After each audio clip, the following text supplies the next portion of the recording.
रामायण और पुराणों में कई प्रसंग मिलते हैं जहां पात्रों की कथाएं लोक कथाओं और क्षेत्रीय मान्यताओं से जुड़ जाती हैं। यह कथा मुख्य रामायण का भाग नहीं बल्कि लोक कथा प्रचलित कथा है। सबूरी नाम से सीधे रामायण, वाल्मीकि रामायण या तुलसीकृत रामचरितमानस में कोई प्रमुख पात्र नहीं मिलता, लेकिन लोक कथाओं और क्षेत्रीय कथाओं में सबूरी को इंद्रदेव की पुत्रवधू बताया जाता है।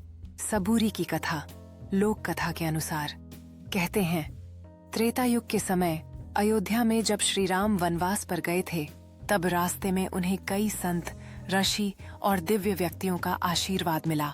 इन्हीं कथाओं से जुड़ा एक प्रसंग है सबूरी का। 1. सबूरी का जन्म और विवाह सबूरी को अत्यंत रूपवती और पतिव्रता स्त्री माना गया है। लोक कथा कहती है कि उसका विवाह इंद्रदेव के पुत्र जयंत से हुआ था। इस प्रकार वह इंद्रदेव की पुत्रवधू बनी। राम वनवास के दौरान जब ऋषियों और देवताओं ने उनसे राक्षसों से रक्षा की प्रार्थना की, उसी समय सबूरी ने भी अपने पति और देव परिवार के साथ श्री राम को देखा। वह राम के रूप और उनकी मर्यादा से प्रभावित होकर उन्हें नर नारायण का साक्षात रूप मानकर भक्ति में लीन हो गई। सबूरी ने राम को देखकर अपने दिल में भक्ति की एक लहर महसूस की और उन्होंने उन्हें फल अर्पित करने का निश्चय किया।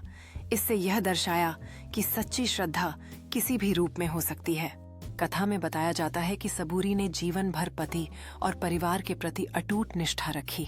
उनकी धैर्यशीलता, सब्र सबूरी और पतिव्रता धर्म के कारण ही उनका नाम सबूरी प्रसिद्ध हुआ। संत कबीर और बाद में साईं बाबा की वाणी में भी सबूरी शब्द धैर्य और श्रद्धा का प्रतीक माना गया, जिसकी जड़ें इन्हीं लोक कथाओं में बताई जाती हैं। रामायण की मुख्य कथा में सबूरी नामक पात्र का उल्लेख नहीं है, लेकिन लोक कथाओं और क्षेत्रीय रामायण परंपराओं में सबूरी को इंद्रदेव की पुत्रवधू और पतिव्रता नारी के रूप में याद किया जाता है। उसका जीवन धैर्य और भक्ति का प्रतीक माना गया। सबूरी का जीवन धैर्य और भक्ति का प्रतीक माना गया।